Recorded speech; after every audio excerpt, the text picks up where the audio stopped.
ஹரியோம், அனைவருக்கும் வணக்கம். எல்லாரும் நலமா இருக்கீங்களா? மீண்டும் மலேசிய இந்து தர்ம மாமன்றத்தின் சார்பாக இயங்கலை சமய வகுப்பில் உங்கள் அனைவரையும் சந்திப்பதில் மிக்க மகிழ்ச்சி.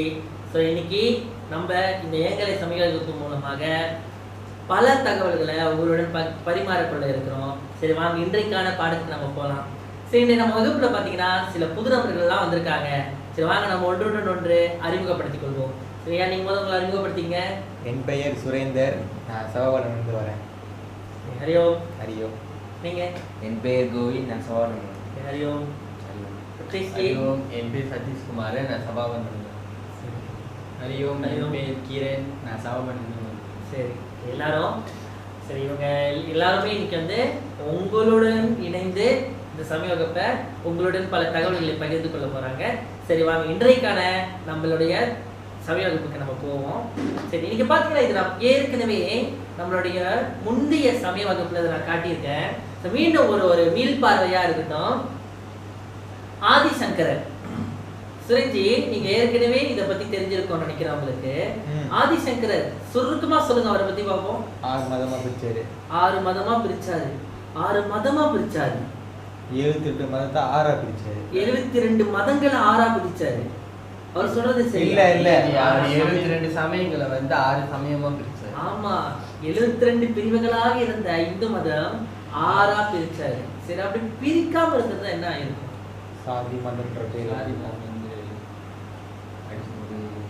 நிறைய நிறைய மதத்துக்குள்ள சண்டை வந்து சண்டை வந்து இந்து மதமே அழிஞ்சு போயிருக்கும். அதை ஒன்றா ஆக்கினவர் தான் வந்து ஆதிசங்கரர். இவர் 72 பிரிவுகளாக இருந்த நமது இந்து மதத்தை 6 பிரிவுகளாக்கி, இதுதான் அந்த 6 பிரிவுகள். இந்த 6 பிரிவுகள் என்னன்னா, யார் யார் இவர் இவர் இவர் இவர் இவர் இவரை இஷ்ட தெய்வங்களாக கொண்டவர்களோ அதை தான் அந்த 6 பிரிவுகள். உதாரணத்திற்கு அம்மனை தன் இஷ்ட தெய்வங்களாக கொண்ட ஒருவர் வந்து அவரை சாத்தம் அப்படின்னு நம்ம சொல்லுவோம். அதுவே சூரிய பகவானை தனது இஷ்ட தெய்வமாக கொண்டவர் வந்து சௌரம் அப்படின்னு சொல்லுவோம். அதுவே கணபதியை வந்து தனது இஷ்ட தெய்வமாக கொண்டவர்கள் வந்து கணாபத்தியம் அப்படின்னு சொல்லுவோம். சில நீங்க வீட்டு சாமி மேடையில பார்க்கலாம். உதாரணத்துக்கு ஒரு 5 படங்கள் இருந்துச்சுன்னா நடுவில் ஒரு படம் பெருசா வைப்பாங்க. அந்த படம் வந்து அவங்களுக்கு ரொம்ப விருப்பமான ஒரு கடவுளா வச்சிருப்பாங்க. அப்படி இல்லை, ஒரு சிலருடைய வீட்டில் வந்து முருகனை வைப்பாங்க, ஒரு சிலர் வீட்டில் விநாயகரை வைப்பாங்க, சிவனை வைப்பாங்க. அப்போ அவங்களுடைய இஷ்ட கடவுளை அடிப்படையில் வந்து வைப்பாங்க. அதுதான் 6 சமயங்களாக இப்படி பிரிந்து கிடக்குது.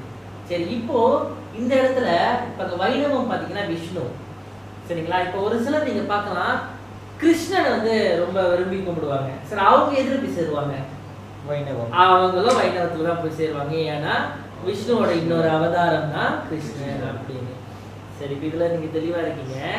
சரி, அப்ப அவருடைய ஆதிசங்கரர் அவர்களுடைய பிறப்பு மறைவு பார்த்தீங்கன்னா 788 820. இப்ப 2019 தாண்டி நம்ம 2020க்கு வந்துட்டோம். அந்த சூழியம்னு போட்டிருக்கு தெரியுங்களா? அங்கிருந்து தான் இங்கிலீஷ் கேலண்டர் ஆரம்பிச்சிச்சு. அதாவது ஜீசஸ் கிரைஸ்ட் இயேசுநாதர் வந்து அங்கிருந்து பிறந்து இப்ப நம்மளுக்கு 2020 வருஷம் ஆச்சு. அப்படிதான் இன்னைக்கு நம்மளுக்கு இங்கிலீஷ் கேலண்டர் கிடைச்சிருக்கு. பட் அதுக்கும் முன்னாடி அந்த பக்கத்துலாம் பார்த்தீங்கன்னா மகாபாரதம், ராமாயணம் என்ற அந்த கவுண்டிங் டேட்ஸ்லாம் வந்து அங்கிட்டு போவோம், பின்னாடி போவோம். 4000 5000 ஆண்டுகளுக்கு முன்பு அப்படின்ற கணக்கில் போவோம். ஸோ இவர் வந்து இந்த இடைப்பட்ட இந்த 2 இடைப்பட்ட குறுகிய ஒரு காலத்துல தான் வாழ்ந்தாரு ஆதிசங்கரர், சரிங்களா? சரி, அப்படி இந்த 6 சமயங்கள்ல நம்ம ஏற்கனவே பல சமயங்களை பத்தி பேசியிருக்கோம். இன்று நம்ம கணாபத்தியத்தை பத்தி பேச இருக்கிறோம். சரி, கணாபத்தியம்னா யாரு? விநாயகர், கணபதியை கும்பிடக்கூடிய ஒரு சமயமா. இந்து மதத்தில் வந்து கணபதியை வந்து வழிபாடு செய்யும் நபர்களை வந்து நம்ம கணாபத்தியம் அப்படின்னு சொல்லுவோம், சரிங்களா? சரி, இன்று ஏன் குறிப்பா கணாபத்தியம்? நேத்து விநாயகர் சதுர்த்தி, சரிங்களா? நேத்து வந்து விநாயகர் சதுர்த்தி, அதனால இன்று வந்து நம்ம வந்து கணாபத்தியம் அப்படின்னு சொன்னோம். சரி, அப்ப விநாயகர் சதுர்த்தி முன்னிட்டு நிறைய தகவல்களை நம்ம பரிமாறிக்கொள்வோம். அதற்கு முன்னதாக கணபதியை வந்து துதித்து பாடும் வகை ஒரு பாடத்தை வந்து ஒரு பாடல் நம்ம பாடுவோம். அதுக்கு முன்னாடி நம்மளுக்கு எல்லாருக்கும் தெரிந்த 5 கரத்தனையை பாடுவோம். சரிங்களா? நம்ம அதை பாடி எந்த ஒரு நிகழ்ச்சியாக இருந்தாலும் நம்ம விநாயகரை முதல் வழிபட்டு தான் நம்ம பாடுவோம். விநாயகருடைய பஜன் பாடலுக்கு போகிறதுக்கு முன்னாடி நம்ம 5 கரத்தனை பாடி ஆரம்பிப்போம். சரியா? எல்லாரும் இணைந்து பாடலாம். 2 முறை 2 முறை ஒவ்வொரு வரியும். சரி, வீட்டில் இருப்பவர்களும் எங்களுடன் இணைந்து 5 கரத்தனை பாடுங்கள். சிற்றம்பலம். 5 கரத்தனை யானை முகத்தனை, 5 கரத்தனை யானை முகத்தனை, இந்தி நிலம்பிரை போலும் ஏற்றனை, இந்தி நிலம்பிரை போலும் ஏற்றனை, நந்தி மகந்தனை நந்தி மகந்தனை, ஞான கொழுந்தினை நந்தி மகந்தனை, ஞான கொழுந்தினை, புந்தியில் வயிற்றடி போற்றுகின்றேனே, புந்தியில் வயிற்றடி போற்றுகின்றேனே. எல்லாம் வல்ல விநாயகரின் அருளால இன்றைய நம்ம சமூகத்தை துவங்கிறோம். சரி, இன்னைக்கு நான் சொன்ன ஒரு புது பாடல் வந்து நான் அறிமுகப்படுத்த போறேன். அப்படி இது வந்து ஒரு பஜன் பாடல். ரொம்ப நீண்ட பாடலாம் இல்லை, ரொம்ப சுலபமான ஒரு பாடல். இதனுடைய வார்த்தைகளும் பார்த்தீங்கன்னா ரொம்ப சர்வசாதாரணமா இருக்கும். சரி, இப்போ வாங்க முதல்ல இந்த வார்த்தைகளை உச்சரித்து பார்ப்போம். சரியா வருது? நான் சொல்ல நீங்க பின்தொடர்ந்து சொல்லுங்க. கஜமுக கஜமுக கணநாதா, கஜமுக கஜமுக கணநாதா, அடுத்த சொல்றதுலாம் வருது உங்களுக்கு. சுரமுனி வஞ்சித கணநாதா, சுரமுனி வஞ்சித கணநாதா, ஜெய ஜெய ஜெய ஜெய கணநாதா, ஜெய ஜெய ஜெய ஜெய கணநாதா, ஜேஷ்ட புத்ரா கணநாதா, ஜேஷ்ட புத்ரா கணநாதா, பிரம்மஸ்வரூபா கணநாதா, பிரம்மஸ்வரூபா கணநாதா, பிரணவஸ்வரூபா கணநாதா, பிரணவஸ்வரூபா கணநாதா, ஓங்கார ரூபா கணநாதா, ஓங்கார ரூபா கணநாதா, சித்தி விநாயக கணநாதா, சித்தி விநாயக கணநாதா, விக்ன விநாயக கணநாதா, விக்ன விநாயக கணநாதா, விமலா அமலா கணநாதா, விமலா அமலா கணநாதா. பிறகு கீழே வந்து அது 2 கோரஸ் வந்து ஓம் கணபதி ஜெய, ஓம் கணபதி ஜெய, ஓம் கணபதி ஜெய, ஸ்ரீ கணபதி ஜெய. அது ரொம்ப எளிமையான ஒரு வார்த்தை. சரிங்களா? அப்புறம் கணநாதா கணநாதா கணநாதா ஸ்ரீ கணநாதா, கணநாதா கணநாதா கணநாதா ஜெய கணநாதா. சரிங்களா? ரொம்ப சுலபமான பாடு. சரி, இப்போ நம்ம பாட போறோம். வீட்டில் நீங்கள் இப்போ நான் பாட நீங்களும் என்னுடன் பாடுங்க. நான் ஒரு வரி பாடுவேன், அதே மாதிரி நீங்க பாடுங்க. எல்லாமே நம்ம சரியா பயிற்சி செய்துட்ட பிறகு இசையோடு நம்ம பாடுவோம். சரி, நான் ஒரு வரி பாடுவேன், நீங்களும் ஒரு வரி பாடுவீங்க. சரி, ஜெய் சித்தி விநாயக மூர்த்திக்கு ஜெய். கஜமுக கஜமுக கணநாதா, சுரமுனி வஞ்சித கணநாதா, கஜமுக கஜமுக கணநாதா, சுரமுனி வஞ்சித கணநாதா, கஜமுக கஜமுக கணநாதா, சுரமுனி வஞ்சித கணநாதா, கஜமுக கஜமுக கணநாதா, சுரமுனி வஞ்சித கணநாதா, ஜய ஜய ஜய ஜய கணநாதா, சேஷ்ட புத்ரா கணநாதா, ஜய ஜய ஜய ஜய கணநாதா, சேஷ்ட புத்ரா கணநாதா, பிரம்மஸ்வரூபா கணநாதா, பிரணவஸ்வரூபா கணநாதா, பிரம்மஸ்வரூபா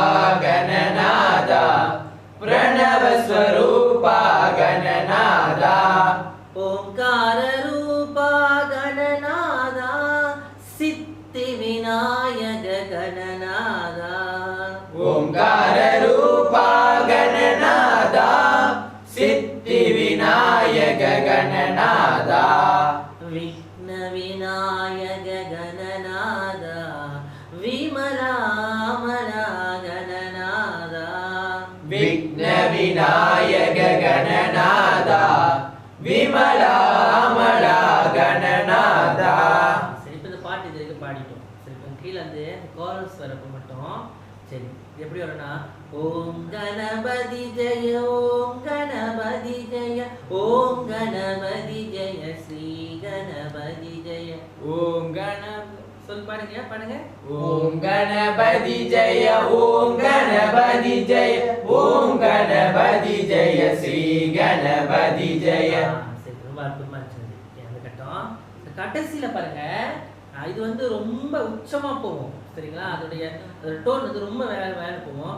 கணநாதா கணநாதா கணநாதா ஸ்ரீ கணநாதா கணநாதா கணநாதா கணநாதா ஜெய கணநாதா அப்படின்னு. ஸோ மேலே போய் அந்த ஸ்ரீ கணநாதா ஜெய கணநாதால கீழே இறங்கும். சரியா இது முடியும். அந்த கடைசி செய்யுங்க 1 2 3. கணநாதா கணநாதா கணநாதா ஸ்ரீ கணநாதா கணநாதா கணநாதா கணநாதா ஜெய கணநாதா. அற்புதமா பண்ணீங்க. ரொம்ப சிறப்பா இருந்துச்சு. சரி இப்போ நம்ம மேலேருந்து பாட போறோம். சரி நம்ம வந்து இப்போ மேலேருந்து கீழே வரதுக்கு வந்து நம்ம கை தட்டி பாடுவோம். சரிங்களா நம்ம கை தட்டி பாடுவோம். சரி வீட்டில் இருந்தவர்கள் நீங்களும் வந்து கை தட்டி நீங்கள் பாடுங்க. நீங்கள் கை தட்டி பாடும் பொழுது உங்களுக்கு இசை வாக்கியங்கள் எதுவுமே இல்லைன்னா பிரச்சனையே இல்லை. இது மாதிரி நம்ம கை தட்டி பாடும்போது நமக்குன்னு ஒரு தாளம் வரும். நம்ம பாட்டை இன்னும் சுவாரஸ்யமாக கொண்டுட்டு போவோம். சரிங்களா சரி நம்ம அனைவரும் ஆரம்பிப்போம். சரி சித்த விநாயகமூர்த்திக்கு ஜெய். கஜமுக கஜமுக கணநாதா சுரமுனி வஞ்சித கணநாதா கஜமுக கஜமுக கணநாதா சுரமுனி வஞ்சித கணநாதா ஜய ஜய ஜய ஜய கணநாதா ஸ்ரேஷ்ட புத்ரா கணநாதா ஜய ஜய ஜய ஜய கணநாதா श्रेष्ठ पुत्रा गणनाथा ब्रह्मस्वरूपा गणनाथा प्रणवस्वरूपा गणनाथा ब्रह्मस्वरूपा गणनाथा प्रणवस्वरूपा गणनाथा ओंकाररूपा गणनाथा सिद्धिविनायक गणनाथा ओंकार गणनाथा सिद्धि विनायक गणनाथा विघ्न विनायक गणनाथा विमला अमला गणनाथा विघ्न विनायक गणनाथा विमला अमला गणनाथा.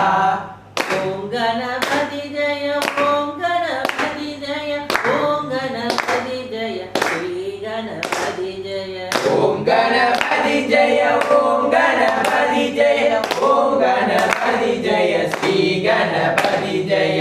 गणनाथा गणनाथा गणनाथा श्री गणनाथा गणनाथा गणनाथा गणनाथा श्री गणनाथा गणनाथा गणनाथा गणनाथा जय गणनाथा गणनाथा गणनाथा गणनाथा जय गणनाथा गजमुग गजमुग गणनाथा सुरमुनि वंजित गणनाथा गजमुग गजमुग गणनाथा सुरमुनि वंजित गणनाथा. சரி இந்த பாடல் ரொம்ப எளிமையா இருந்ததுல சரிங்களா. சரி வீட்டில் இருப்பவர்களும் இதை நீங்க பார்க்குறீங்க. இந்த பாடல் நிச்சயமா உங்களுக்கு ரொம்ப எளிமையா இருந்திருக்கும். அப்படி கை தட்டி பாடும் பொழுது உங்களுக்கு வந்து அது சுலபமா இருக்கும். அந்த மெட்டு உங்களுடன் இணைந்து உங்க கூட தொடர்ந்து கொண்டு வரும். சரி இப்போது நம்ம இசை வாத்தியத்தோட பாட போறோம். நீங்களும் எங்களுடன் பாட போறோம். நம்ம எல்லாம் சேர்ந்து பாட போறோமே தவிர நான் பாடி நீங்க பாட மாட்டீங்க. நம்ம எல்லாம் சேர்ந்து ஒரே முறை எல்லாத்தையும் பாடி முடிக்க போறோம். சரிங்களா சதீஷ்ஜி நீங்க தயாரா இருக்கீங்களா? சரி சரி நம்ம ஆரம்பிக்க போறோம். ஜெய் சித்தி விநாயக மூர்த்திக்கு ஜெய்.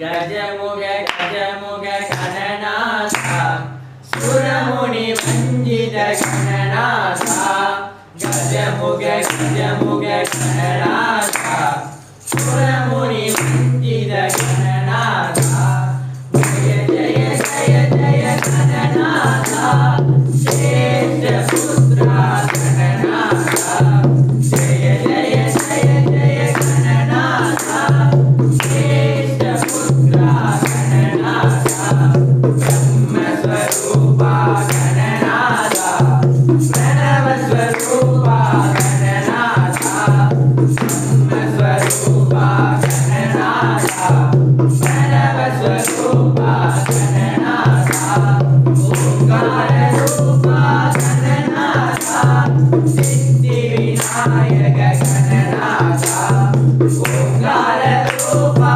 गणनाथा सिद्धिविनायक गणनाथा विघ्नविनायक गणनाथा विमला अमला गणनाथा विघ्नविनायक गणनाथा विमला अमला गणनाथा ओम गणपति जय ओम गणपति जय ओम गणपति जय श्री गणपति जय ओम गणपति जय ओम गणपति जय ओम गणपति जय श्री गणपति जय गणनाथा गणनाथा गणनाथा श्री गणनाथा गणनाथा गणनाथा गणनाथा जय गणनाथा गजमुग गजमुग गणनाथा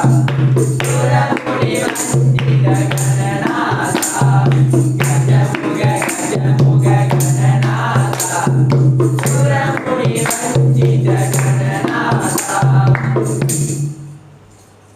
ஆகவே இந்த பாடல் எல்லாமே இப்போ சிறப்பாக பாடுவீங்க. சரி, இந்த பாடல் வரிகள் வந்து இந்த பாடல் வரிகள் நீங்கள் பார்க்கலாம். அந்த வரிகளை நீங்கள் எழுதி வைத்துக்கொண்டோ அல்லது அதை வந்து டைப் செய்து அதை பிரிண்ட் பண்ணி நீங்கள் அதை வைத்துக்கொண்டோ அந்த பாடலை நீங்கள் பாடலாம்.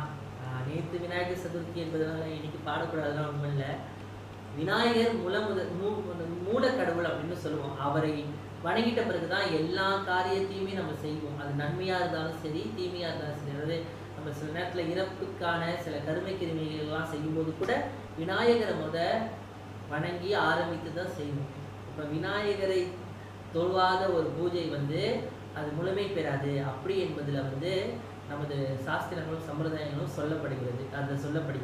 ஆகவே விநாயகரை நம்ம எப்பவுமே பூஜித்து நம்ம வருவோம். சரி, இப்போ இந்த பாடலாம் கரெக்டாக பாடிட்டீங்களா? உங்களுக்கு எல்லாருக்கும் தெரியுதா எப்படி பாடுவோன்னு? சரி, இப்போ நம்ம வந்து அடுத்த கட்டத்துக்கு போவோம். இப்போ நம்ம விநாயகரை பற்றி சில விஷயங்கள். இப்போ விநாயகர் அவருடைய அமைப்பு, முகம் யானை முகம். ஸோ அதற்கான புராணங்கள் உங்களுக்கு தெரியும். அவருக்கு யானை முகம் வந்தது. ஏற்கனவே நமது இயங்கலை சமய வகுப்புல வந்து இதை பற்றி சொல்லியிருக்காங்க. ஏன் எதனால விநாயகருக்கு யானை முகம் வந்துச்சு அதை பற்றிலாம் சொல்லியிருக்காங்க.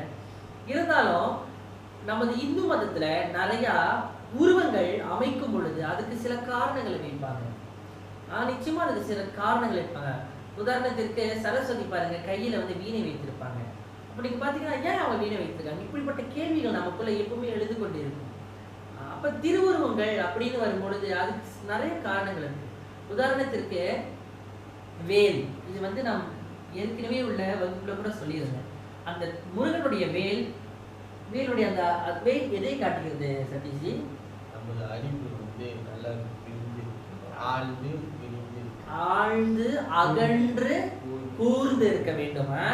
சரிங்களா? ஆழ்ந்து அகன்று கூர்ந்து இருக்க வேண்டும் என்ற ஒரு சிம்பலைஸ் பண்ண உங்களுக்கு எடுத்துக்காட்டவே அந்த வேலை வந்து முருகன் வைத்திருக்கிறார். அந்த மாதிரி விநாயகரோட திருவுருவங்களை பார்த்தீங்கன்னா விநாயகருக்கு ரொம்ப பெரிய தலையான சின்ன உடம்பு, பெரிய தலையில அவர் நிறைய சிந்திப்பாரு, பெருசா சிந்திப்பாரு.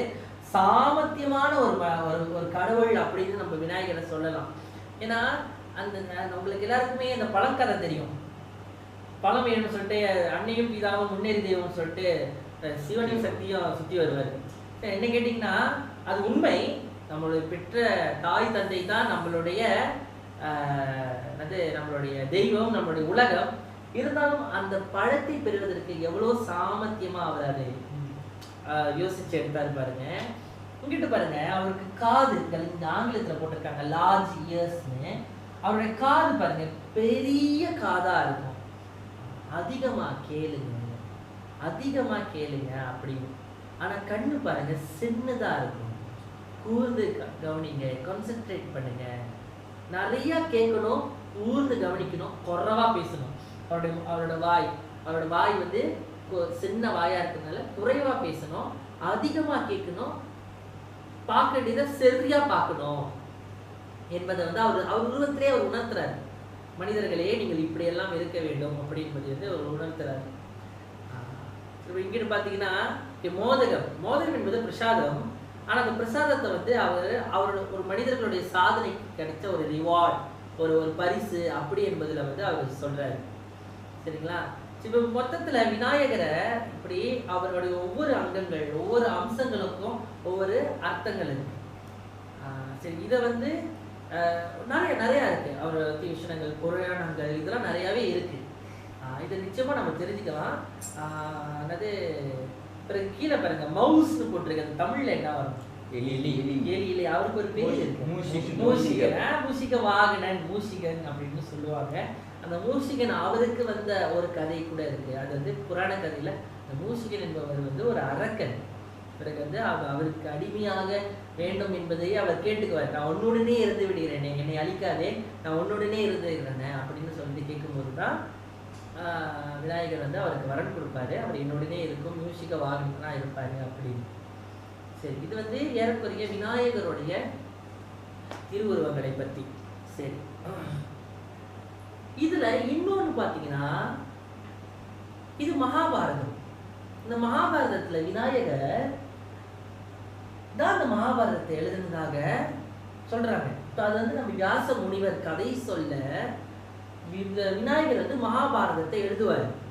ஒரு கட்டத்துல வியாச முனிவர் வந்து கதை சொல்லிக்கிட்டே போவார். அவர் சொல்லிக்கிட்டே போகும்போது விநாயகர் எழுதிக்கிட்டே போவார். அந்த கதையை எழுதிக்கிட்டே போகும்போது அவர் எழுதுற அந்த எழுதுகோள் வந்து மொக்கையாயிரும், உடைஞ்சிடும். அந்த நேரத்துல விநாயகர் வந்து தனது தந்தத்தின் ஒரு பகுதியை உடைச்சி எழுத ஆரம்பிப்பார். பிறகுதான் அந்த வியாச முனிவருக்கே தெரியும் விநாயகர் வந்து தன் தந்தத்தை உடைத்து எழுதியிருக்கார். அதனாலதான் அவருக்கு ஒரு தந்தம் நீட்டாகவும் ஒரு தந்தம் கட்டையாகவும் இருக்கும். என் கேள்வி என்னன்னா, வீட்டில் இருப்பவர்களும் நீங்க கொஞ்சம் யோசிச்சு பாருங்க. என்னுடைய கேள்வி என்னன்னா, அவர் கடவுள் தானே, விநாயகர் என்பது ஒரு கடவுள் தானே. சரி, அப்படி இருக்கையில தனது எழுதுகோள் உடைந்து விட்டாலோ மொக்கையாகி விட்டாலோ அவர் உடனே ஒரு மாதிரி அப்படி செஞ்சு ஒரு புதுசா உருவாக்கி இருக்கலாமே. ஏன் அப்படி சேமத்தை தந்தத்தை உடைச்சார்? ஏன்னா வந்து வேத வியாசர் வந்து சொல்லிட்டே இருக்கிறத நிப்பாட்டாம அவர் எழுதுவார். சரி, அது வந்து நம்ம சுரேந்தியோடைய கருத்து. வேற கவனம் சிதறாமல் இருக்கணும்னு நம்ம கோவிந்தி சொல்றாரு. சரி சரி, அதுவும் ஏற்றுக்கூடிய ஒரு பதில் தான். சுரேந்தி சொல்றதும் ஏற்றுக்கூடிய ஒரு பதில் தான். நீங்க சதீஷ்ஜி சொல்லுங்க. மற்றவங்களோட உதவி எதிர்பார்க்கல. மற்றவங்களோட உதவி எதிர்பார்க்கல. சரி, நீங்க சொல்லுங்க கேள்வி. அது வந்து மற்றவங்க பொருள் எதிர்பார்க்காம நம்ம இதுல. சரிங்க, எல்லாரும் சொன்ன பதில் ஏறக்குறைய சரியான ஒரு பதில் தான். சரி, நீங்கள் வீட்டில் இருப்பவர்கள் ஃபேஸ்புக்கில் கீழே கமெண்ட் பண்ணுங்கள், யூடியூப் கீழே கமெண்ட் பண்ணுங்கள். ஏன் விநாயகர் எழுதிக்கிட்டே இருக்கும் பொழுது தனது எழுதுகோள் வந்து அப்படி ஆயிட்ட பிறகு அவருக்கு சரிக்கு பயன்படுத்த முடியாத ஒரு சூழல் வந்துட்ட பிறகு நான் தந்தத்தையே உடைச்சி ஏன் போட்டாரு அப்படி என்பதை வந்து நீங்கள் என்னவா இருக்கணும் போடுங்க. சரி, நீங்கள் சொன்ன பதில் எல்லாமே சரியான பதில் தான். ஆனால் அது ஒரு முக்கிய காரணம் என்னன்னா, விநாயகர் எழுதி கொண்டு இருக்கும் இந்த வேலையில் இப்படி எழுதி கொண்டே இருக்கிற இந்த வேலையில் திடீர்னு இந்த எழுதுகோள் வந்து இப்படி மொக்கையாயிடுச்சு, வீணாக போயிடுச்சு. விநாயகர் சற்றும் யோசிக்காம தன் கண்டத்தை உடைச்சி அவர் எழுதியிருக்கார். அவருக்கு தெரியும் யானைக்கு அழகு இது கந்தம் தான், அவரோட முகத்துக்கு அழகு அது கந்தம். ஏன்னா அவர் வந்து யானை முகத்தோன். அப்படி இருக்கும் பொழுது அவர் உடைச்சி அவர் எழுதுறாருன்னா, இந்த மகாபாரதத்தை எழுத என்னுடைய பங்கும் இருக்கணுமே, என்னுடைய பங்கும் அது சிறிதளவு இருக்கணுமே அப்படின்னு சொல்லிட்டு என்னிடம் இருக்கும் ஒரு விஷயத்தை கொண்டு நான் இது எழுதுகிறேன் அப்படின்னு சொல்லிட்டு விநாயகர் தன் தந்தத்தை உடைச்சி எழுதினார். இதுதான் அவர் செய்த தியாகம். அன்னைக்கு அவர் அதை செய்ததுனால இன்னைக்கு நமக்கு மகாபாரதம் கிடைக்கும். இப்போ நம்ம ஒரு கோயில் கட்டுறதுக்கு எல்லாருமே கை கொடுத்தாதான் ஒரு கோயில் கட்ட முடியும். அப்போ அதில் வந்து நிறைய பேர் வந்து சில தியாகங்கள் பண்ணுவாங்க. சரி, என்கிட்ட இருக்கிற நம்ம கிட்ட இருக்கிற உதாரணத்துக்கு நம்ம அந்த கோயிலுக்கு கொடுக்கக்கூடிய சில பொருட்கள், உதாரணத்துக்கு கோயில் கட்டும்போது சில வந்து பணம் கொடுப்பாங்க, சிலர் வந்து தன்கிட்ட இருக்கிற சில பொருட்கள், உதாரணத்துக்கு கோயில் கட்டுறதுக்கான தேவையான கற்களோ அது மாதிரி கொடுப்பாங்க. இதுதான் தியாகம். அந்த தியாகத்தை கொண்டு தான் ஒரு கோயிலை வந்து நம்ம நிறுவ முடியுது. அதே மாதிரி தான் மகாபாரதத்தை இன்னைக்கு நமக்கு கையில் கிடைச்சிருக்குன்னா, இன்னைக்கு மகாபாரதம் வந்து நம்ம டிராமா என்ற பேரில் நாடகம் என்ற முறையில் பார்க்குறோம். என்னது ஆன்லைன் மூலமாக நிறையா யூடியூப்பில் நிறையா பார்க்குறோம். ஸோ இன்றைக்கி அந்த மகாபாரதம் உருவானதுக்கு வியாச முனிவர் கதை சொல்ல சொல்ல விநாயகரே எழுதியதாக நம்ம புராணங்கள் சொல்லுது. அதுவும் தன்னுடைய தந்தத்தை உடைத்து தன்னையே தியாகம் செய்து எழுதினவர், தன்னுடைய பங்கும் இருக்க வேண்டும் என்று அவர் நினைத்து நம்மளோட மகாபாரதத்தை வந்து அவர் எழுதினார். இது ரொம்ப பெரிய விஷயம் இல்லையா? விநாயகர் வந்து உண்மையாலே ஒரு சாமர்த்தியமானவர். நான் சற்று முன்பு உங்ககிட்ட சொன்ன மாதிரி அந்த அன்னையும் பிதாவும் முன்னேறி தெய்வம், பிறகு நிறைய நமது புராணங்களை வந்து ரொம்ப விஷயங்களை வந்து சில விஷயங்களை கையாளும் போது ரொம்ப சாமர்த்தியமாகவே யோசிப்பார். இந்த மாதிரி நிறைய யோசிக்கக்கூடிய விநாயகர் தான் நம்ம விநாயகர். அதனாலதான் சித்தி விநாயகர். சித்தினா காரியம் வெற்றி பெறுவது, சித்தி பெறுவது. அப்போ அதனால்தான் அது சித்தி விநாயகர் என்ற இன்னொரு பேரும் இருக்கு. ஸோ அந்த வகையில் வந்து இந்த சதுர்த்தியை நம்ம கொண்டாடிட்டோம். ஆனாலும் தினமும் நிச்சயமாக நம்ம விநாயகர் தான் முதல் கும்பிடுவோம். விநாயகரை கும்பிட்டு பிறகு தான் மற்ற இதெல்லாம் ஆரம்பிப்போம். இப்போ விநாயகருடைய சிறப்பு வந்து இப்படி சொல்லிக்கிட்டே போகலாம், இன்று ஒரு நாள் பத்தாது. அப்போ வந்து இன்னும் தொடர்ச்சியாக நம்ம வந்து இதை பற்றி அடுத்த வகுப்பில் வந்து நம்ம நிச்சயம் சொல்லுவோம். பூஜைக்கு நேரம் ஆயிடுச்சு. அனைவரும் எழுந்திருச்சு பூஜை அடிக்க வரீங்களா? நம்ம வந்து நம்மளோட பூஜையை ஆரம்பிச்சிருவோம்.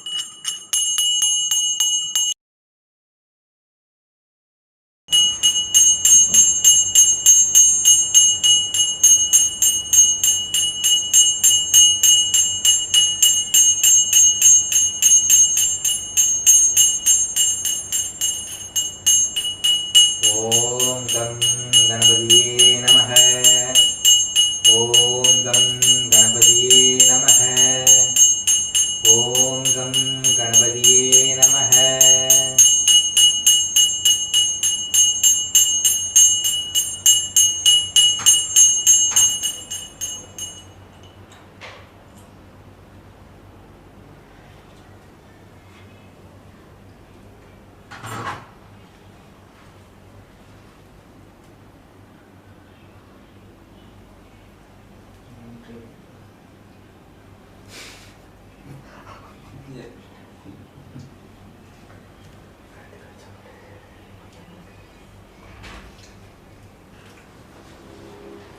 போதும்.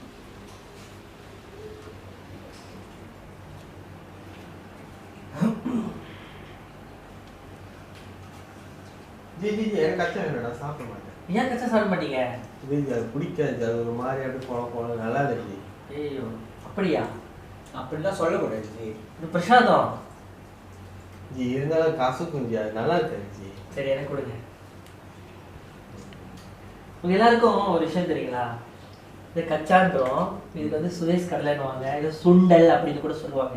இதெல்லாம் கோயிலில் தான் அதிகமாக கொடுக்குறாங்க. ஆமாம். சரி, நீங்கள் பாருங்க, கோயிலில் பொங்கு சோறு கொடுப்பாங்க, இல்லாட்டி இந்த மாதிரி கச்சா கொடுப்பாங்க. கச்சா என்ற சொல்லக்கூடிய இந்த சுரேஷ் கடலை சுண்டல் கொடுப்பாங்க. அப்புறம் தேங்காய் சாதம், புளி சோறு, புளியோதரை இதெல்லாம் கொடுப்பாங்க. இதெல்லாம் கோயிலில் கொடுக்குற பிரசாதங்கள் எல்லாமே நம்ம வீட்டில் அதிகமாக செய்ய மாட்டோம். அன்றாட உணவுக்கு அதெல்லாம் செஞ்சு நம்ம சாப்பிட மாட்டோம் தானே. இதே என் கோயிலில் கொடுக்குறாங்க அப்படின்னு பார்க்கும் பொழுது, இந்த சுண்டல் இதில் நிறைய மருத்துவ தன்மை இருக்கு, ஹெல்த் பெனிஃபிட்ஸ் நிறையாவே இருக்கு. உதாரணத்துக்கு முடி உதிர்வதை வந்து இதை தவிர்க்கிறது. உங்களுடைய தோல் சரும பாதுகாப்புக்கு இந்த சுண்டல் ரொம்ப முக்கியமானது. உங்களுடைய நோய் எதிர்ப்பு சக்தி, இப்போ நம்ம வந்து இப்போ கொரோனா வைரஸ் கோவிட்னால நிறைய பிரச்சனை வந்துகிட்டு இருக்குல்ல, நம்ம உடல்ல வந்து நோய் எதிர்ப்பு சக்தி இல்லைன்னா நம்மளுக்கு வந்து அந்த வைரஸ், அந்த கிருமி தொற்று நோயெல்லாம் நம்ம வருது. அந்த நோய் எதிர்ப்பு சக்தியை வந்து இந்த சுண்டல் உருவாக்கி கொடுக்கிறது. சரி, இதே மாதிரி ஒரு உணவு இருக்கு, இதே மாதிரியான ஒரு உணவு இருக்கு, அந்த உணவுக்கும் இதே தன்மை இருக்கு. ஆனா அந்த உணவுல ஒரு பெரிய பிரச்சனை என்னன்னா அந்த உணவுல அதிகமான கொழுப்பு சத்து இருக்கு, மாரடைப்பு போன்ற சிக்கலை கொண்டு வரும். என்ன உணவு உங்களுக்கு தெரியுமா? கோழி, இறைச்சி, இந்த மாதிரி அசைவம் உள்ளது. அப்போ நமது முன்னோர்கள் பாருங்க, இந்த சுண்டலை வந்து கோயில் பிரசாதமா யார் கொடுத்தாங்கன்னா, இதை சும்மா யாரும் சாப்பிட மாட்டாங்க. பாருங்க, நம்ம சதீஷ்ஜிக்கு அது பிடிக்கல, சரிங்களா, நமக்கு அது பிடிக்கல. ஆனா இது கோயில் பிரசாதமா கொடுத்தா சாமி பிரசாதம்னு சொல்லிட்டு நீங்க சாப்பிடுவீங்கல்ல, அப்படியாவது உங்களுக்கு ஓரளவு இந்த சக்தி கிடைக்கும்ல, இதனுடைய மருத்துவத்தன்மை உங்களுக்கு எல்லாருக்கும் கிடைக்கும்ல. இது வந்து புரோதச்சத்து அதிகம். இப்போ நீங்கள் சற்று முன்பு நம்ம சதீஷ்ஜி சொன்னாரு, கோழி, இறைச்சி இதெல்லாம் அதிகமான புரோதச்சத்து இருக்கு அப்படின்னு. அதை விட பல மடங்கு புரோதச்சத்துனா புரோட்டீன் இதுல தான் அதிகமா இருக்கு, ரொம்ப அதிகமா இதுல இருக்கு. நீங்க அதை சாப்பிட்டா அதிகமான கொழுப்பின் காரணமாக பல சிக்கல்கள் நம்மளுக்கு ஏற்படும், செரிமான கோளாறுகள்லாம் ஏற்படும். அது அசைவ உணவு. நம்ம இந்துக்களாக பிறந்த நம்ம வந்து எப்பவுமே சைவ உணவுல தான் நம்ம போவோம். ஏன்னா சைவ உணவு தான் உடலுக்கு பல விஷயங்கள்ல பல தருணங்கள்ல நன்மையே அளிக்கும். அந்த கோழி, இறைச்சிக்கு பதிலாக இந்த சுண்டலை நீங்க சாப்பிட்டீங்கன்னா உங்களுக்கு கொழுப்புனால மாரடைப்போ இல்லை மற்ற சிக்கல் எதுவுமே வராம உங்களுக்கு இவ்வளோ நன்மையை எடுத்து கொடுக்குற இந்த சுண்டல் வேணாம்னு சொல்றீங்க. சரி, இனிமேல் நான் இந்த சுண்டலை வந்து கடவுளோட பிரசாதமாக நினைச்சு நான் சாப்பிட்டேன். கடவுளோட பிரசாதம், கோயிலில் கொடுக்குற கடவுளுடைய பிரசாதம் அப்படின்னு சொல்றதுல ரொம்ப வித்தியாசமான தன்மைகள் இருக்கு. பாருங்களேன், புளி சோறு, தேங்காய் சாதம், எள்ளு சாதம், இப்படிலாம் வித்தியாசமா, தயிர் சாதம், இப்படிதான் வித்தியாசமா செய்வாங்க. இந்த பொங்கு சாதம் என்று சொல்லக்கூடிய இந்த பொங்கு சோறுல கருப்பு சீனி, பால், அதுல சில கடலைகள், சில தானியங்கள்லாம் கூட போட்டு செய்வாங்க. அந்த அளவுக்கு அதுல அவ்வளோ ஒரு சிறப்புகள் இருக்கு. இது எதுவும் வீட்டுல அடிக்கடி செய்ய மாட்டாங்க.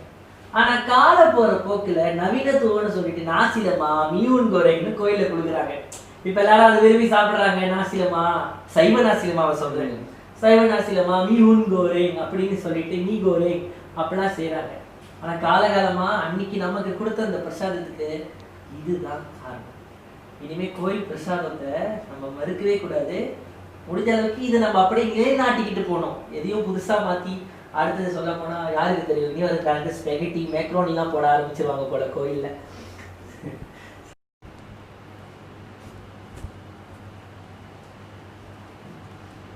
அப்புறம் எல்லாம் பிரசாதம் சாப்பிட்டீங்களா?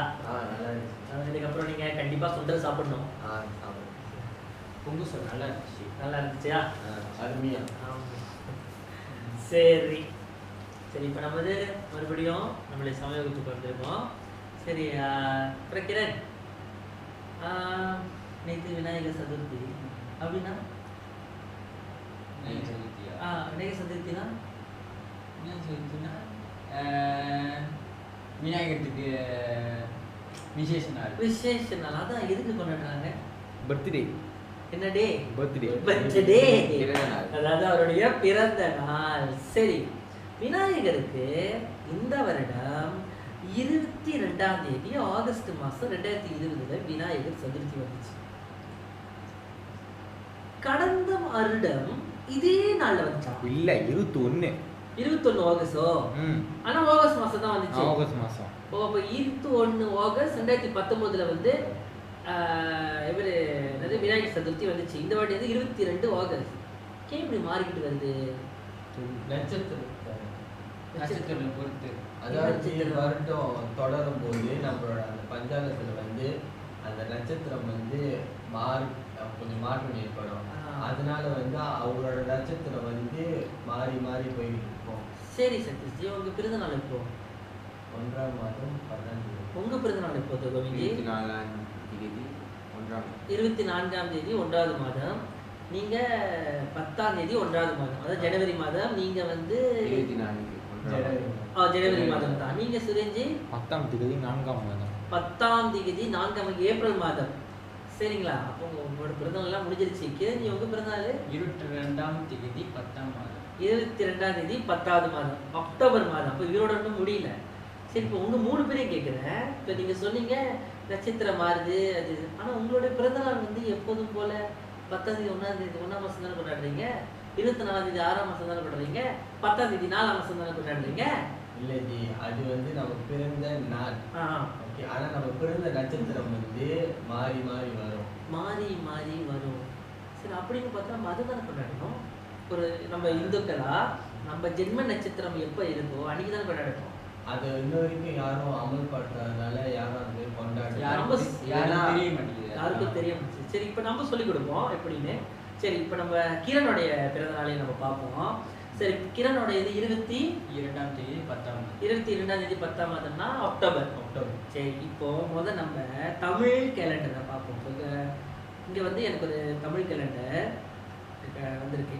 சரிங்களா? இது வந்து நான் வந்து இதை ஆன்லைனில் தான் கூகுளில் தேடினேன், கிடச்சிச்சு. சரி, நீங்கள் வந்து 10ஆவது மாதம் தானே சொன்னீங்க. சரி, இந்த ஆகஸ்ட்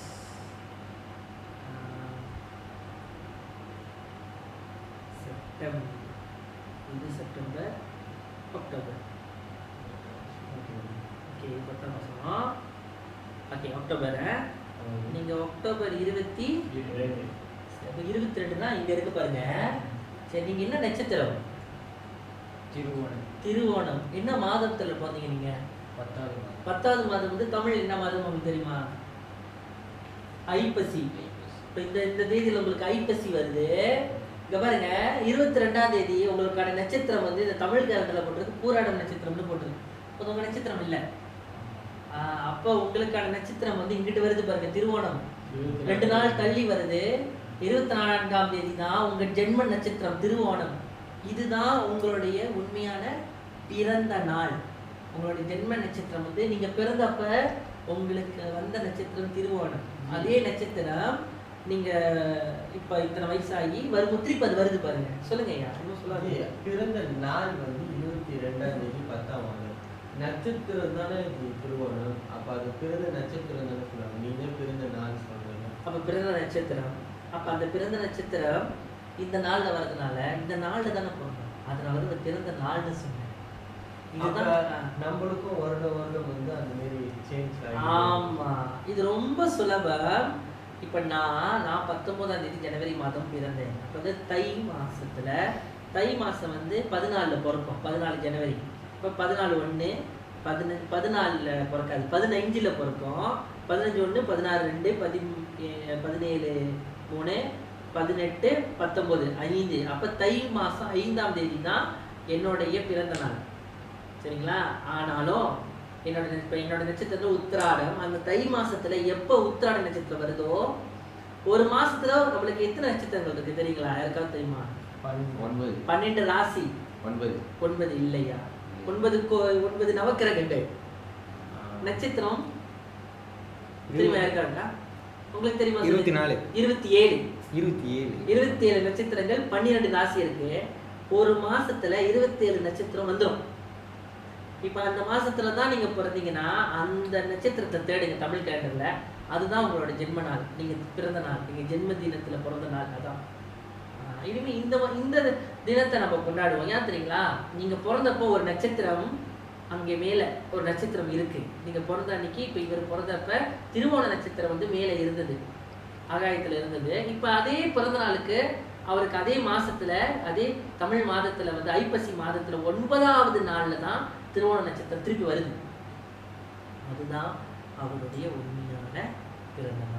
ஒன்னொன்று இப்போ வந்து நம்ம பிறந்த நாள் வந்து நம்ம சூரத் புராணால வந்து பிறந்த நாள் கொடுத்துருக்கோம். ஸோ அது கூட ஒரு காரணமா இருக்கனால இதுதான் நம்ம பிறந்த நாள். ஸோ அவங்க கூட அவங்க ரிப்போர்ட் பண்ணி அவங்க பிறந்த நாள் கொண்டாடலாம். அது என்ன பிரச்சனைனா நம்ம வந்து ஆங்கில கேலண்டர் பயன்படுத்துறோம். அதனால தான் இப்போ உலகமே வந்து கிரிகோரியன் கேலண்டர் அப்படின்ற கேலண்டர் தான் இன்னமும் நம்ம பயன்படுத்திக்கிட்டு இருக்கோம். இந்த கேலண்டர் வந்து ஜீசஸ் கிரைஸ்ட் வந்துட்ட பிறகு அது வந்து இது பண்ணாங்க. இந்த கிரிகோரியன் கேலண்டரை தான் நம்ம இன்னும் பயன்படுத்திக்கிட்டு இருக்கோம் உலகளாவிய அளவில். இப்போ பார்த்தீங்கன்னா நம்ம இப்படின்னு சொல்கிறோம். அப்படி சீனர்கள்கிட்ட போய் கேட்டிங்கன்னா சீனர்கள்கிட்ட வந்து அவங்க ஒரு கேலண்டரை வச்சு அவங்க பார்த்துக்கிட்டு இருக்காங்க. லூனார் கேலண்டர் அப்படின்னு சொல்லுவாங்க. இப்போ இந்த கேலண்டர் வந்து இப்போ சீனா வந்து லூனார், நம்ம வந்து தமிழ் கேலண்டர், மற்றவங்க வேற கேலண்டர் பயன்படுத்தல. நாள் வேறுபாடு தவிர வேற ஏதாவது வேறுபாடுகள் இருக்குது? நல்ல கேள்வி சதீஷ்ஜி. ஏதாவது வேறுபாடுகள் நாள் தவிர நாட்கள் ஓடுது பாருங்க. இப்போ ஒரு பிறந்த ஒரு 2 நாள் கழிச்சு இங்க வருது. நாட்களை தவிர வேற எதுவும் வேறுபாடுகள் இருக்கா? இருக்கு. அதாவது நமது முன்னோர்கள் ரிஷிமார்கள் எல்லாமே இப்படி ஒரு கோயில் இப்படி ஒரு இடத்துல உட்கார்ந்து இருந்துகிட்டே இன்னும் 10 வருஷத்துக்கு எத்தனாவது பௌர்ணமி எந்த தேதியில வருதுன்னு சொல்லக்கூடியவங்க. அப்போ நம்மளுடைய இந்து கேலண்டர்ல அடிப்படையில் நம்ம பார்த்தோம்னா நம்ம இயற்கையோட ஒன்றரை கலப்பதற்கான வாய்ப்புகள் நம்மளுக்கு தெரியும். இப்போ நாசா உதாரணத்துக்கு சொல்றேன். நாசா என்ன தெரியுமா உங்களுக்கு? நாசா தான் விண்வெளி ஆராய்ச்சி நிறுவனம் அமெரிக்கால. அவங்க தான் இன்னைக்கு விண்வெளியில ஏதாவது சிக்கல் திணறல்கள்லாம் ஏற்பட்டா சொல்லுவாங்க.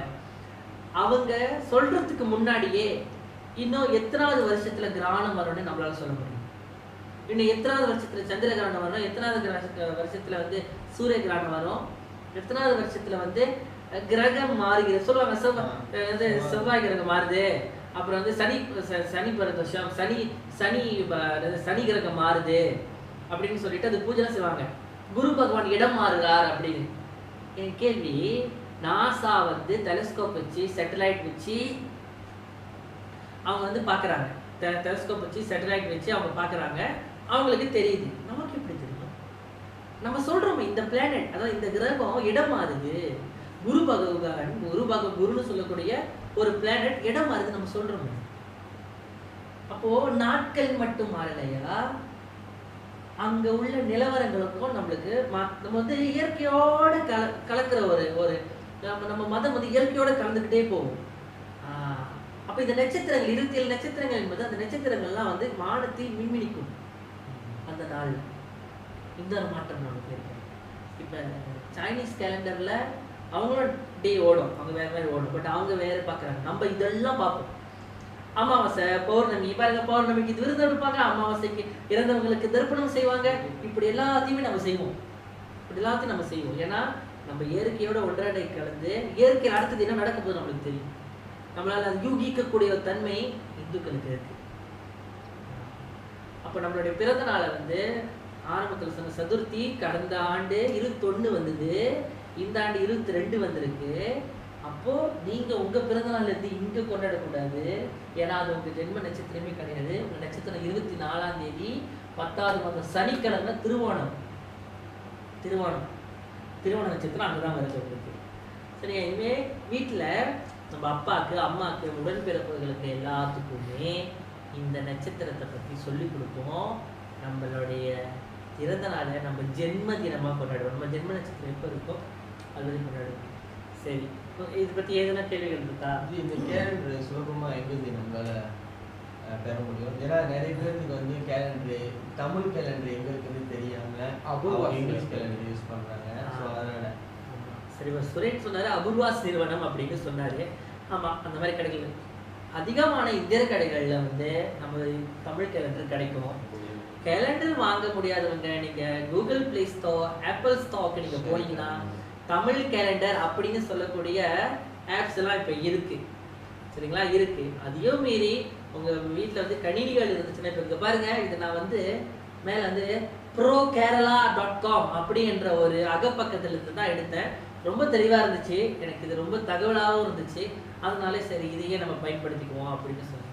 வீட்டில் இருந்தவர்கள் உங்களுக்கு வேற ஏதும் சஜஷன்ஸ், வேற ஏதும் பரிந்துரைகள் இருந்தா கீழே ஃபேஸ்புக்கில் சொல்லுங்க, கீழே கமெண்ட் பண்ணுங்க. இப்போ அது மக்களுக்கு உதவியா இருக்கும்.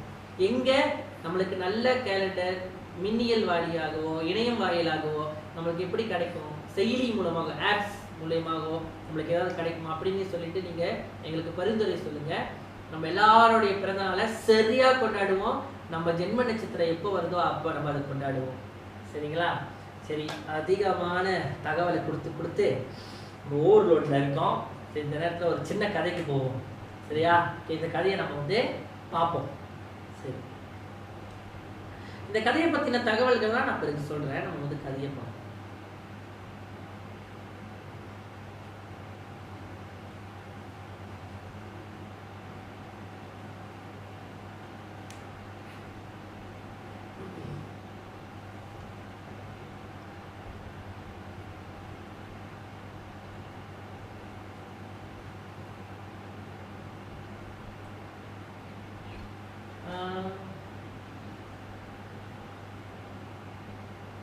டி.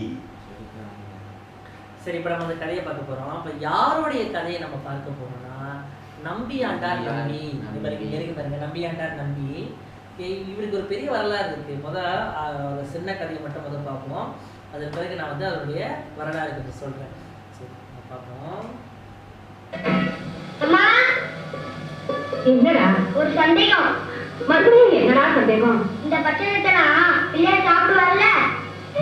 ஆமா, நீ சொன்ன வந்து சப்ளா போய் போட்டு உட்காந்து அப்புறம் அவரே சாப்பிட்டு. அப்ப சரி, நான் போயிட்டு வரேன். போயிட்டு வரேன். ஐயோ, பிள்ளையாருக்கு பெரிய வயிறுன்னும் ரொம்ப பசி எடுக்கும். நம்ம சாப்பிடலாம் கூட பரவாயில்ல, பிள்ளையார் சாப்பிட்டோம். என்னடா இது அர்த்தம்? அர்ச்சனை எப்ப வர்றது, மக்களை எப்ப சொல்றது, நம்ம வயிறு எப்ப நிறையிறது? அங்க என்னடா நெய்வேத்தியத்தோட நம்பி வந்துட்டு அதாவது அர்ச்சகரும் அவனை நம்பி எப்படி இந்த பிரசாதத்தை கொடுத்து விட்டாரு? அவன் வரது நல்லதுதான், அவனுக்கு மந்திரமே தெரியாது. வேலைக்கே வந்துடுவாங்க. ஒரே கமகமான வாசனையா இருக்கு. மண்ணி நிறைய பட்டணம் செய்து கொடுத்தாரா? இருக்கும் பையன் முதல்ல பூஜைக்கு வரல, என்னென்ன கொண்டு வந்திருக்கான்னு பாப்போம். இதான் பிள்ளையார் சாப்பிடுறதுக்கு. படிக்கிறதெல்லாம் நமக்கு, வாங்க சாமிக்கு. விளங்காத பையன், சின்ன பையன் தானே. நம்பி நம்பி குறுக்கள் இல்லையாப்பா? இன்னைக்கு நான் தான் பூஜை செய்ய போறேன். ஏன் நீங்க அர்ச்சனைக்கு வந்திருக்கீங்களா? அதை ஏன் சும்மா இருங்க, நல்ல காரியத்துக்கு வந்திருக்கோம். சின்ன பையனை விட்டு அர்ச்சனை பண்ண சொல்றீங்களே, நாம ஏன் எடுப்போம்? வாங்க.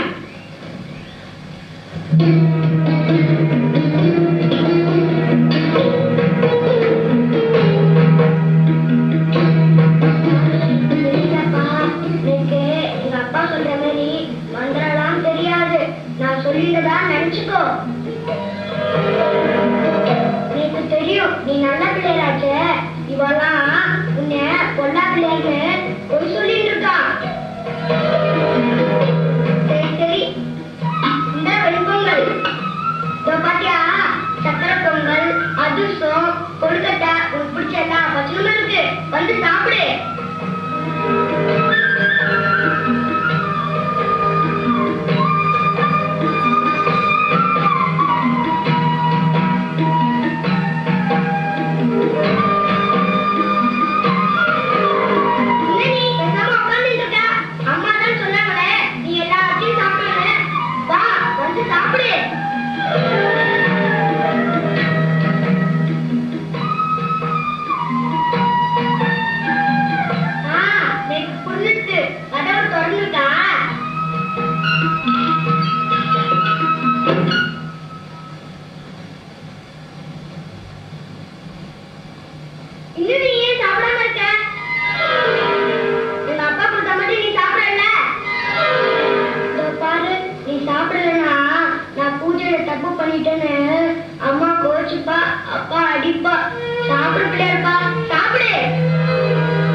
பூராவும் இவனே தின்னுபிட்டு பிள்ளையார் சாப்பிட்டதா போய் சொல்றேன். என்ன பண்ண அப்படியே சொன்ன? ஆமாமா, பிள்ளையார் தான் சாப்பிட்டாரு. ஐயோ ஐயோ, பாத்தீங்களா எவ்வளவு பிரமாண்டமான போய் சொல்றாங்க. அப்படியெல்லாம் சொல்லாதே. குழந்தைகிட்ட பொறுமையா கேட்டா உண்மையை சொல்லுவா. கண்ணா, நான் உன்னை அடிக்க மாட்டேன், திட்ட மாட்டேன், யாரும் உன்னை ஒண்ணும் சொல்ல மாட்டேன். என்னடா நடந்தது உண்மையை சொல்லிடு. ஐயோ, பிள்ளையார் தான் சாப்பிட்டாரு. ஐயோ, அதை ஏன் சொல்லி காமிக்கிறாங்க? கண்ணா, வருஷத்து கீழே போட்டியா இல்ல யாரும் பச்சை போயிடா? உண்மையை சொல்லிடுறா. ஏமா நீயும் பிராணவர பிள்ளையார் தான் சாப்பிட்டாரு. எவ்வளவு பெரிய பிள்ளையார் சொல்லிட்டு இருக்கா? புரியலையா? இந்த பிள்ளையாரா? எல்லாத்தையும் நான் கேட்டு தான் வரேன். நான் விசாரிக்கிறேன், கொஞ்சம் பொறுமையா இருந்தோம். ஏய் நம்பி, என்னடா நடந்தது? பிள்ளையார் தான் சாப்பிட்டாரு. பாத்தீங்களா இந்த பிள்ளை உங்ககிட்ட போய் சொல்லிட்டு இருக்கான். ஆமா, எல்லாத்தையும் இவனே தின்னுட்டு உங்ககிட்ட போய் சொல்லிட்டு இருக்கான்.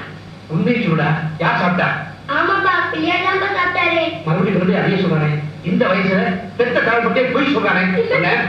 ஒண்ணு நான் விட மாட்டேன்.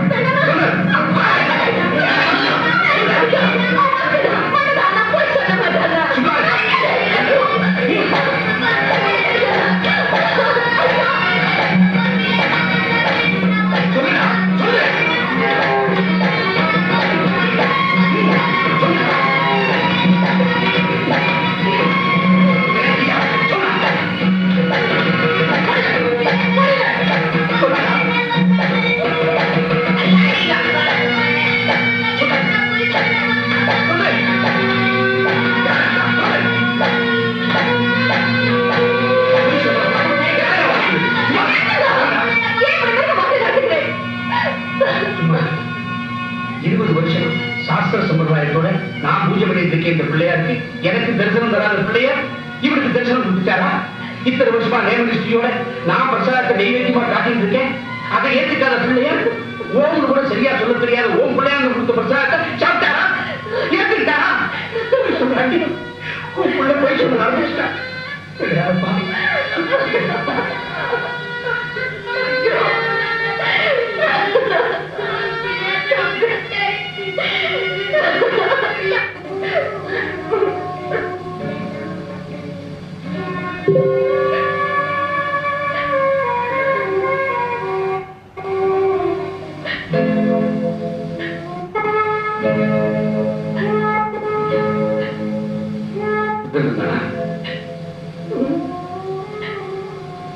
எனக்கு நான் பாட்டு கேட்டு இருக்கேன், நீ போட்டுட்டே இருக்கியே. ரொம்ப கஷ்டம் தான். பெரிய பிடிச்ச ஒரு மாதிரி பிள்ளைய போட்டு அடிச்சுட்டு எப்படி எல்லாம் விசாரிக்கிறீங்களோ பாவம். அவனால புரண்டு கூட படிக்க முடியல. வலியால தொடச்சுட்டே இருக்கான். அப்ப கூட பிள்ளையா தான் சாப்பிட்டான்னு போடக்கூடாது. எனக்கு ஒண்ணுமே புரியலையே. ஒருவேளை சுவாமி மேல தனியா பூஜை பண்ணதுனால மிரண்டு போயிருக்கணும். ஏதோ விளையாடு குழந்தா.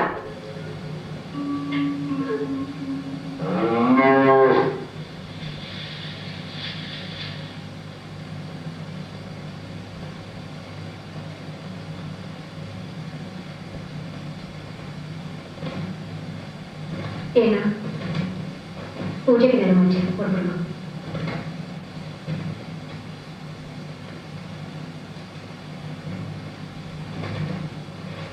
என்ன யோசிக்கிறேன்? நம்பிக்கிட்டே நைவேத்தியத்தை கொடுத்து விடு. ரொம்ப நல்லா இருக்கு. குழந்தை நேற்று வாங்கி அடி போறாடா. எதுக்கு அவங்க எப்படி சோதிக்கிறேன்? இந்த மாதிரி தர்மரத்தை கூட கோயில் விஷயமா முக்கியமா பேச வேண்டியிருக்கு. நம்பி என்னப்பா என்னப்பா இன்னைக்கு நீயே பிள்ளையாருக்கு பூஜை பண்ணி நைவேத்தியம் பண்ணிடும். நிஜமாவா? நிஜமா தாண்டா. இந்தா அப்ப சரி, நான் போயிட்டு வரேன். இதே போயிட்டு வா. ஐயா, இன்னைக்கு பிள்ளையாரு எங்க ஐயாதான் சாப்பிட போறாரு.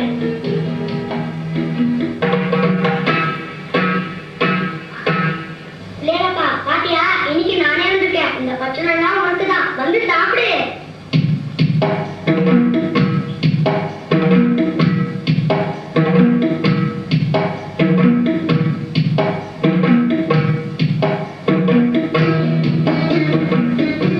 உனக்கு ஒண்ணு தெரியுமா? எங்க அப்பாவே இன்னைக்கு உனக்கு பூஜை பண்ண சொல்லி அனுப்பிச்சாரு. நேரமானது, வந்து சாப்பிடு. என்ன நீ, நான் கூப்பிட்டுட்டே இருக்கேன், நீ பாட்டுக்கு பேசாம இருக்க.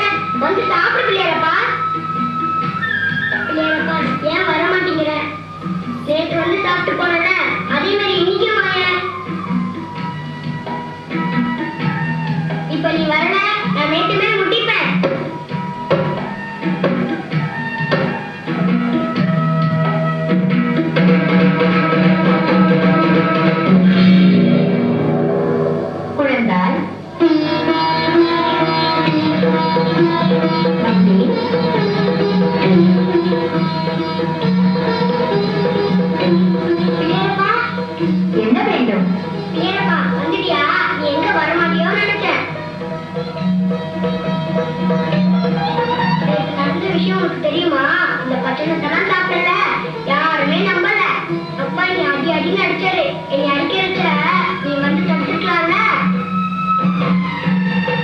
சாப்பிடுடி, அடி ஒரு நானா? சரி சரி வந்து சாப்பிடு, நீ ரொம்ப பசியோட இருப்ப. நம்பி, இனி உன்னை யாரும் சந்தேகப்பட மாட்டார்கள், அடிக்க மாட்டார்கள். சரி நீ சாப்பிடு. ஏன் நீயும் என்னுடன் சாப்பிடக்கூடாதா? எனக்கு இதெல்லாம் வேண்டாம். உனக்கு வேறு என்னதான் வேண்டும்? எனக்கு புத்தி வேணும். எல்லாருமே என் மக்கள் மண்டுன்னு சொல்றா. உன்னை எல்லாருமே ஞான விநாயகர்னு சொல்றாங்களே, எனக்கும் கொஞ்சம் ஞானத்தை தாங்க. அவ்வாறே ஆகட்டும். நம்பி, வேதாகமங்கள் அனைத்தையும் நீ போதாமலே உணர்வாயாக. எம்மை பற்றியும் என்னை ஈசனை பற்றியும் நீ பாடும் பாடல்கள் சைவ உலகில் நிலையாக நின்று நிலவட்டும்.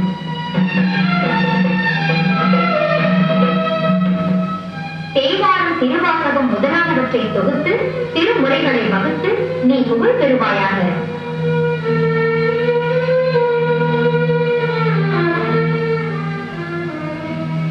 தமிழ் உள்ளவரை உன் புகழ் நிலைக்கட்டும்.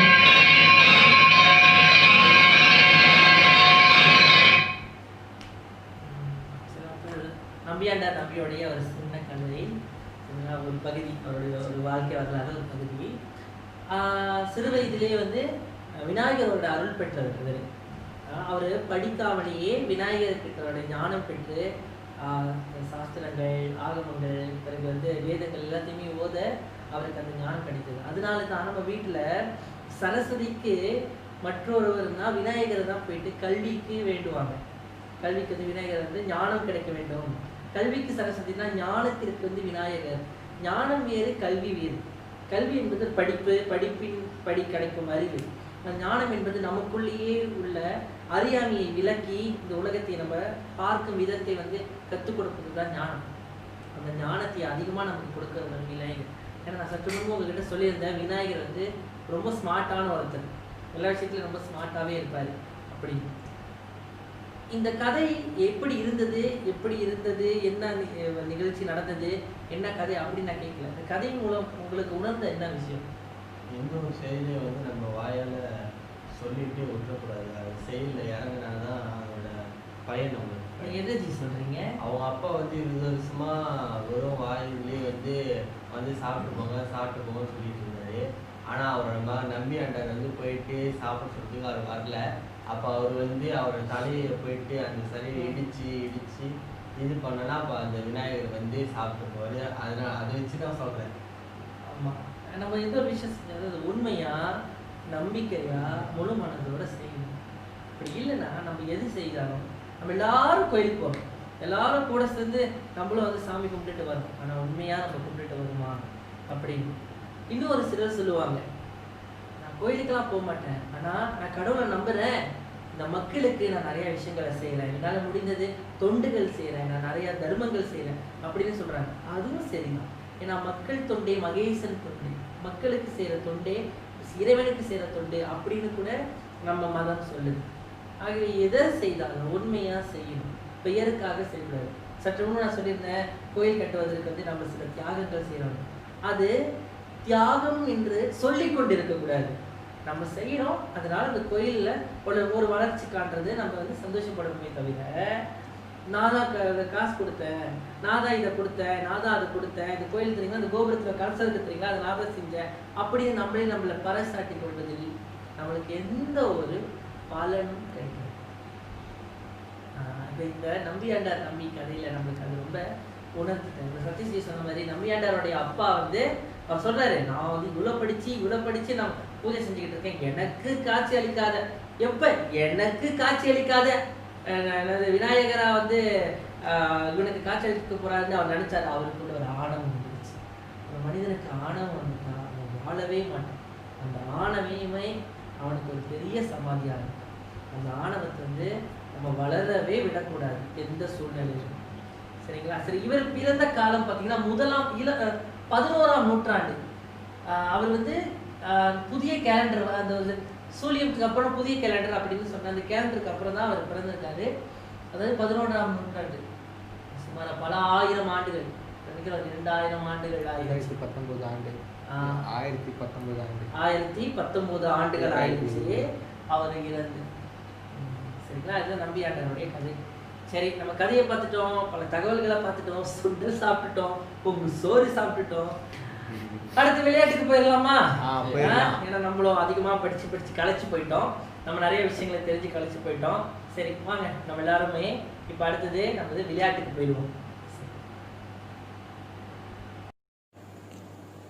மீண்டும் உங்களை சந்திப்பதில் மிக்க மகிழ்ச்சி. சரி, இப்போ சற்று முன்பு கணாபத்தியம் சம்பந்தமான நிறைய விஷயங்கள், பாடல், விநாயகர் சதுர்த்தி முன்னிட்டு சில தகவல்கள் எல்லாத்தையுமே உங்ககிட்ட கொடுக்குறோம். நம்ம பிரசாதத்தை பற்றியும் நம்ம சொல்லியிருந்தோம். சரி, இப்போ நிறைய அறிவிக்கான விருந்தை நம்ம சுவைத்து விட்டு இப்போ நம்ம ஒரு கேம், ஒரு விளையாட்டு விளையாட போறோம். சரியா? சரி, இப்போ நம்ம எல்லாரும் விளையாட போறோம். ஜி இந்த வாட்டி கேம் நான் நடத்தலான்னு இருக்கேன். அப்படியா? எனக்கு ஒரு வாய்ப்பு கொடுங்க. சரி, நடத்துங்க. Okay G. ஓகே, முதல்ல எல்லாம் எப்பயும் போல மண்டல நிலையில சுத்தி ஜி கிரண் இருக்காங்க. ஓகே ஓகே, எப்பயுமே நம்ம மண்டல நின்று தான் கேம் விளையாடுறோம். சரிங்களா? ஓகே ஓகே, இந்த கேமோட பேர் மிருகம் பறவை. சரிங்களா? ஓகே, நான் மிருகன்னு சொல்றப்ப உங்களோட இந்த 2 பேர்ல நீங்க உங்க தலைக்கிட்டே இப்படி வைக்கணும். ஓகேவா? இது என்னது வைக்கணும்? மிருகம். ஓகே, நான் பறவைன்னு சொல்றப்ப கைகளை இப்படி இது பண்ணணும். என்னன்னு சொல்றப்ப கை பறவை. ஓகே, இப்போ ஃபர்ஸ்ட் ரவுண்ட் முதல் சுற்று எப்படின்னா நான் சொல்றதை நீங்க செய்யணும். சரிங்களா? ஓகே, லால்லாம்ப. ஓகே, மிருகம் பறவை, மிருகம் பறவை, பறவை மிருகம், மிருகம்.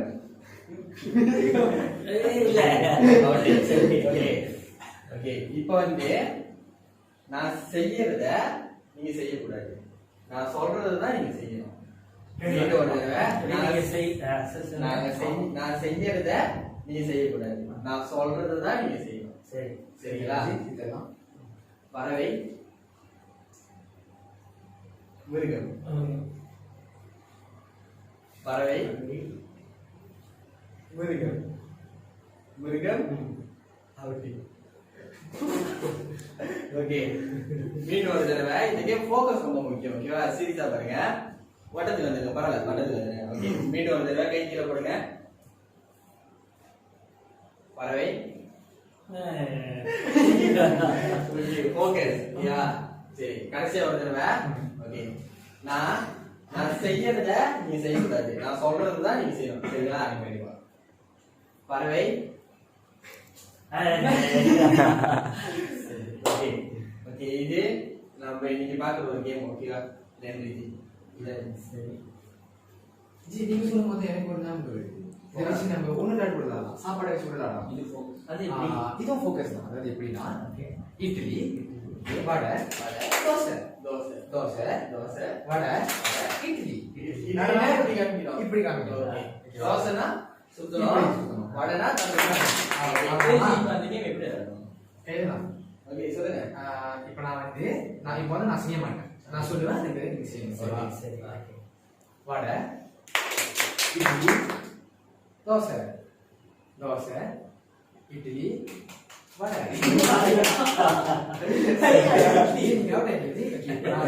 அவர் சொன்ன மாதிரிதான், நான் செய்யறத செய்யக்கூடாது, சொல்றதுதான் செய்யணும். சரியா? செய்யறத செய்யக்கூடாது, சரி, ஓகேவா?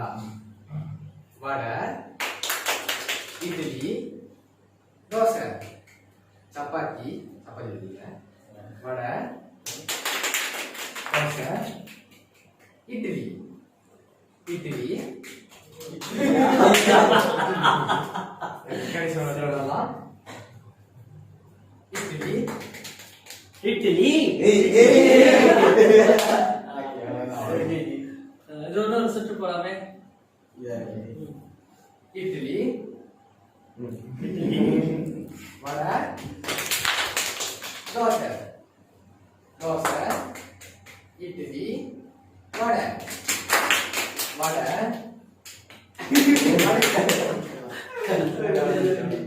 சரி, நம்ம தர்மிஜியும் சதீஷ்ஜியும் சொல்லி கொடுத்தது ஃபோக்கஸ், கவனம் எவ்வளவு முக்கியம் அப்படி என்பதை ரொம்ப வலியுறுத்தி சொல்லுது. ஆனா இதுல ஒரு பெரிய யுக்தியை நம்ம சுரேந்தி கையாண்டாரு, கண்ணை மூடிக்கிட்டாரு. அது வந்து கேம்ல செல்லாது. அதை கண்ணை மூடிக்கிட்டு இட்லி இட்லி வடை சரி சரி சரி. ஆனா அது ஒரு யுக்தியும் கூட ஏன்னா ஃபோக்கஸ் பண்றதுக்கு. சரி ஓகே, அடுத்து நான் ஒரு கேம் நடத்த இருக்கேன். சரி நடந்துக்கிறேன். காந்திஜி, நேதாஜி, சுவாமிஜி. எப்படி? காந்திஜினா இப்படி செய்யணும், இப்படி. நேதாஜினா இப்படி செய்யணும், ஓகே. சுவாமிஜினா இப்படி செய்யணும். ஓகேவா? கேம் எப்படி? கேம் வந்து முதல் சுற்று வந்து இப்ப நான் சொல்றது நீங்க செய்யணும் கரெக்டா. ஆனா நான் வந்து தப்பு தப்பு பண்றேன். ஓகே, சரி அதே நினைக்கிறேன். இது அதே ஃபோக்கஸ் பண்ணி அதே ஃபோக்கஸ் கேம் ஃபுல்லா ஃபோக்கஸ் தான். இந்த கேம் ஃபுல்லா ஃபோக்கஸ் தான். ஓகே சரி. சிறப்பாக செய்யலாம். நேதாஜி, நேதாஜி, காந்திஜி,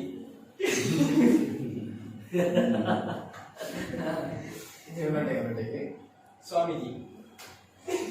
எல்லாம் கண்ணை திறங்க. யாரு கீழே பார்க்காதீங்க, எல்லாம் என்ன பாருங்க. சுவாமிஜி, நேதாஜி, சுவாமிஜி, நேதாஜி, காந்திஜி. மறுபடியும் முன்னொரு சுற்று கடைசி சுற்று வந்து காந்திஜி, காந்திஜி, நேதாஜி, காந்திஜி, சுவாமிஜி, சுவாமிஜி. சரி இப்போ இது விளையாட்டு ரொம்ப சிறப்பா இருந்துச்சு. கவனத்திற்கு ஃபோக்கஸிங்கிறது விளையாட்டு ரொம்ப பயனுள்ளதா இருக்கும். நீங்க ஆரம்பிச்சீங்க, அவரு தொடர்ந்தாரு, அவர் முடிச்சிட்டாரு. இப்போ நீங்க இதை உங்க சுற்று நீங்க செய்தது மிருகம், பறவை, அது ஒரு சுற்று முடிச்சுட்டோன்னே அடுத்தது நீங்க போறீங்க தோசை, இட்லி, அது முடிச்சுட்டு வந்து காந்திஜி, நேதாஜி. சரிங்களா? என்னோட சதீஷ் சிவன் ஆரம்பிப்போம். நம்ம ஒரு விளையாட்டு விளையாடும்போது நம்மள ஒரு உற்சாகமூட்டமானதுக்கு சில ஸ்லோகங்கள், சில எழுச்சி வார்த்தைகள் நம்ம சொல்லுவோம். சரி, அந்த மாதிரி எது வார்த்தை உங்களுக்கு தெரியுமா? சொல்லுங்க. ஓம் ஓம் காளி ஜெய் ஜெய் காளி, ஓம் ஓம் காளி ஜெய் ஜெய் காளி, வீர சிவாஜி ஜெய் பவானி, வீர சிவாஜி ஜெய் பவானி. இது முதல் மண்டல எல்லாம் ஓகே. ஓகே, அதே மாதிரிதான் நான் சொல்றதுதான் செய்யணும், நான் செய்யறத நீங்க செய்யக்கூடாது. கண்டிப்பா சரிங்களா? மிருகம், மிருகம். பறவை, பறவை, மிருகம், பறவை, மிருகம், மிருகம், பறவை, பறவை. சரி, அடுத்து நீங்க போயிருங்க. கடையை பேர்லாம் அதுதான் இட்லி வடை தோசை. இட்லி, வடை தோசை. இது ரெண்டு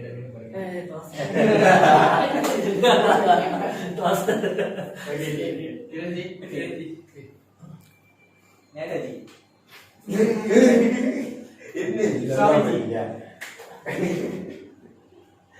காந்திஜி, சுவாமிஜி, சுவாமிஜி.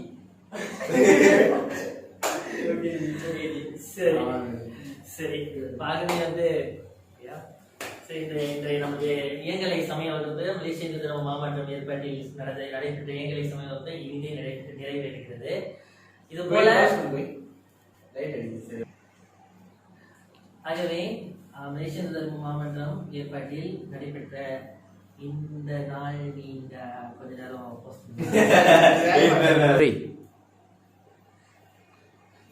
ஆகவே இன்னைக்கு நம்ம வந்து 3 விதமான விளையாட்டுகள் வேண்டும். மிருகம், பறவை, அப்புறம் காந்திஜி, நேதாஜி, சுவாமிஜி, அப்புறம் தோசை, இட்லி, வடை. ஆனா இந்த 3 கேமுக்கும் இருக்கிற ஒரே ஒற்றுமை, இந்த 3 விளையாட்டுகளுக்கு இருக்கிற ஒரே ஒற்றுமை என்னன்னா ஃபோக்கஸிங். ஏன்னா ரொம்ப நம்ம ஃபோக்கஸ் பண்றோம், அந்த கவனம், அந்த கவனம் இருந்தால்தான் வாழ்க்கையில ரொம்ப சிறப்பாகவே நம்ம நிறைய விஷயங்களை செய்யலாம். சரி, இத்தோட நம்மளுடைய இன்றைக்கான இயங்கலை சமய வகுப்பு மலேசிய இந்து தர்ம மாவட்டம் ஏற்பாட்டில் இயங்கலை சமய வகுப்பு இத்துடன் ஒரு முடிவுக்கு நிறைவேறுகிறது. இன்றுடன் இல்ல, இனி வாரம் வாரம் ஞாயிற்றுக்கிழமை நிச்சயமா சமய வகுப்புகள் இயங்கலை வழியாக நீங்க நிச்சயமாக கண்டு கழிக்கலாம். ஆகவே இன்று அனைத்து தகவலும் சற்று முன்பு கணாபத்தியத்தை பத்தி, நம்பியாண்டார் நம்பியை பத்தி, பிரசாதத்தை பத்தி, பிறகு பிறந்தநாள் எப்படி நமது இந்து அடிப்படையிலான பிறந்தநாளை கொண்டாடலாம், இதை பத்திலாம் வந்து நம்ம சொல்லியிருந்தோம். இந்த அனைத்து தகவல்களும் உங்களுக்கு வந்து பயனுள்ள வழியில் அமைந்திருக்கும்னு நினைச்சு நான் நம்புறேன். இதை பத்தின எதுவும் கேள்விகள் அப்படி இருந்தீங்கன்னா நீங்க கமெண்ட் பண்ணுங்க, நீங்க யூடியூப்ல கமெண்ட் பண்ணுங்க, அல்லது நீங்க வந்து ஃபேஸ்புக்ல கமெண்ட் பண்ணுங்க. நிச்சயமா வந்து அதுக்கான பதில் வந்து உங்களுக்கு மிக விரைவில் நாங்கள் வந்து கொடுக்கப்படும். சரிங்களா? ஆகவே மிக்க நன்றி. உங்கள் அனைவரையும் சந்தித்தது மிக்க மகிழ்ச்சி. அறிவோம். அறிவோம். இப்படிடா